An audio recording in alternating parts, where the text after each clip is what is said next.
Hello, folks. It's Sunday, and you know what that means. Spoiler alert! It's spoiler alert time. That's right. As we mentioned last week, if you haven't seen last week's show, go back, check it out. In fact, subscribe and turn on notifications so you never miss a thing. But yeah, if you stay to the end of last week's show, you'll know what we're talking about this week. Actually, you'll probably know anyway because it's probably in the title. Good one. Anyway, yes, Pitch Perfect 3. Pitch Perfect 3, which may or may not have been my choice. But to be fair, you were not unkeen to see it, were you? You were quite. No, I really enjoyed the first film. I thought the second one was bad. But so did I, to be fair. But it wasn't bad, but it was absolutely nowhere near as good as the first one. It wasn't great. And I wouldn't watch it again. Whereas the first one I can watch forever. And the third one, I loved it! I just know you were going to try and pretend. I loved it so much. I thought it was amazing.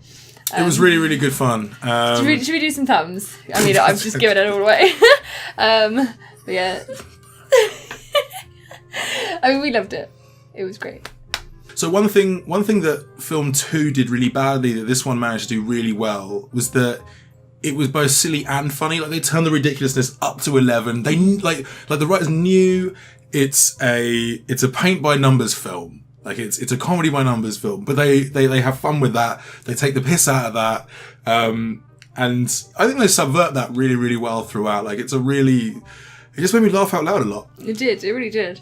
Everyone was laughing out loud, which was really nice. I like it when a film does that. I don't know. I think the second one suffered slightly because it was set in sort of still in that university or college life type thing, whereas the first one was amazing, and the second one, because it was quite close to it, but it wasn't made it worse. Whereas this one, because it was completely different, they were in a different country, they were like, we've left college behind, let's not pretend otherwise.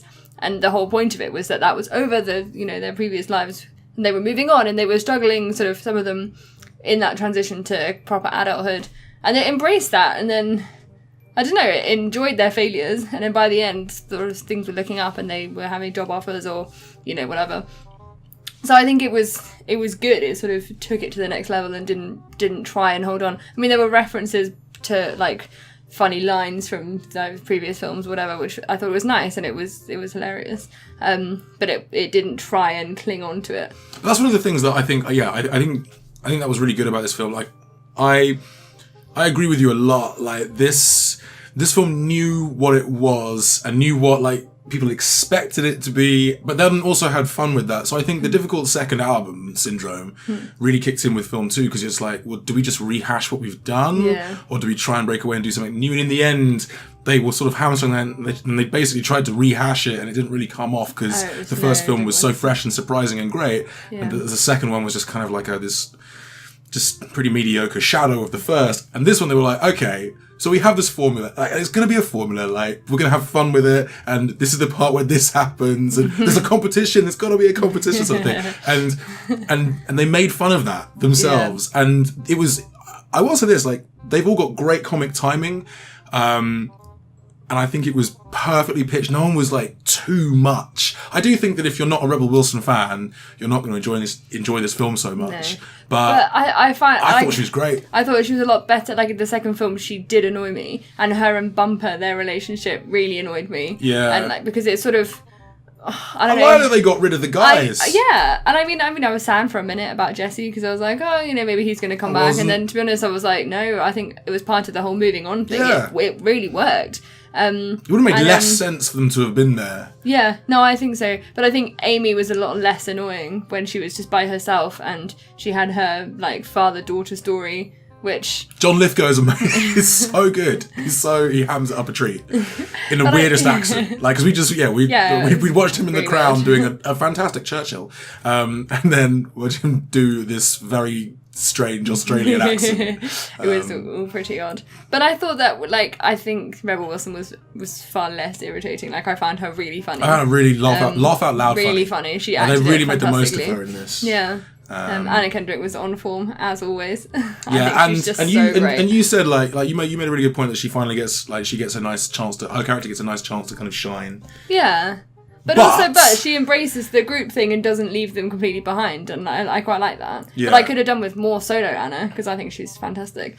But which brings us to like kind of our major down point for the film, though, because it definitely wasn't a perfect film. It wasn't quite as good as the first one, and you made a really good point that the music in this is just not really up to scratch. Okay, so I want to qualify this because like I came out in the middle, and sort of especially sort of in the first half an hour, I was so happy, and I was sat there and I was like, this music is fantastic. Like this is so good.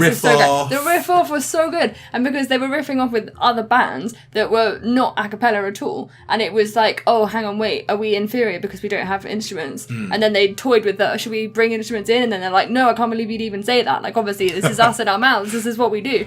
Heresy. Yeah, well, exactly, it would be. But there was that moment of, are we ever going to be able to beat them? And the thing is, because they brought musical instruments in with these other bands, you had a lot of variety with the music, and the riff off was great because they all got together, and by the end, the army guys were joining in, they were all on stage together, and the girls were just sort of watching like, we don't know how to come back from this. But I thought it was great because it just added something new. That it wasn't, I really enjoyed that music. But then as it went on, I got sad because the Bellas didn't really sing that much, which was also part of the point of the story, that they were sad because they weren't singing together anymore and they really wanted to come back together. But then when they sort of had their moment to shine later on, everyone started loving them and they realised they were actually really good and they started showing what they could do. The two songs that they did were just songs. They weren't mashups at all.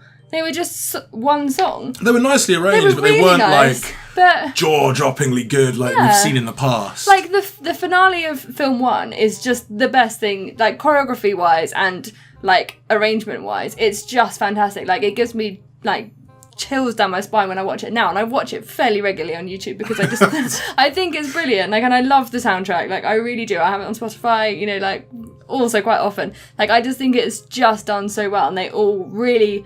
Like, just showing off completely the best of their abilities. Like, they're just fantastic. And I was so sad that there weren't any proper Bella mashups in this, because also that is what Anna Kendrick does. That's what Becca does. That is her thing. Yeah, that's supposed to be her thing. And it's like, she was so... I don't know, she was so happy to be back with the group, as though she didn't show it for a while because it's Becca and, that's her. But towards the end, she got really emotional, and I was like, well, you could have compounded that by having like a really amazing mashup, especially as it's the final film.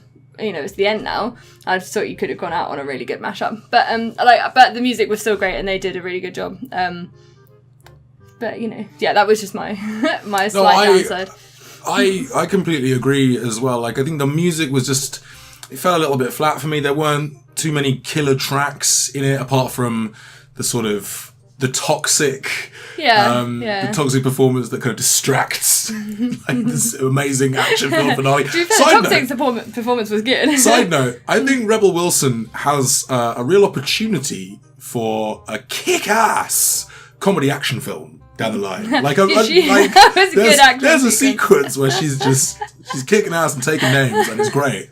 I love that they put that in there. Like, it was brilliant. I thought that was a really good addition to the film. But that's it. Actually. Like, for me, it was a really fun, female-fronted ensemble comedy. That it just worked really, really nicely. And there was a familiarity about it, but they successfully poked fun at that. Yeah. And for me, that was the greatest thing about the film. The music was kind of a little bit incidental in the end, although there were still some great numbers. They just weren't quite as jaw-dropping as film 1. Yeah, but as you say, you get so much from the freshness of this is so new and they're amazing. And also because the contrast in film 1, the whole point of it obviously is that they do something completely different for the finale, for the final performance. And so it contrasts really well with the like really annoying schoolgirl crap they've been doing at the beginning of the film. So like you're never gonna quite have that contrast again, because that's such a new shock to everyone in the film, which is the point of it, and why they win. So I guess you could never quite have it, but I think they really did miss out. But I thought it was fantastic. Like, I will be buying the DVD. Like, and I will watch 1 and 3 and pretend 2 never existed. And, no, I definitely recommend it. Yeah, really, really good fun film. What did you folks think? Let us know. Are you guys planning on seeing it? Have you seen it already? What did you make of it? Hit us up in the comments. Let us know. We'd love to hear from you. I'm not entirely sure what we're going to see next. Oh, no. I know. We're going to see 3 billboards. 3 billboards. Outside Ebbing, Missouri. Oh, yes. The McDonough that swept the boards title. at Golden Globes. I think that's next on the agenda. Yeah, I think it is. I mean, there's quite a few that we really want to see coming up, Gary actually. Oldman in Darkest Hour. Yes, I'm excited for that. I don't know. really How do you feel about downsizing? I can't decide. Like, every time I see it, I'm like, maybe not. Do you know? Yeah. So yeah, if there's anything we haven't mentioned that you want us to see, then let us know and we'll go do that. We'll see you next Sunday. Yeah, have a good week. Till then. Bye. Bye, folks.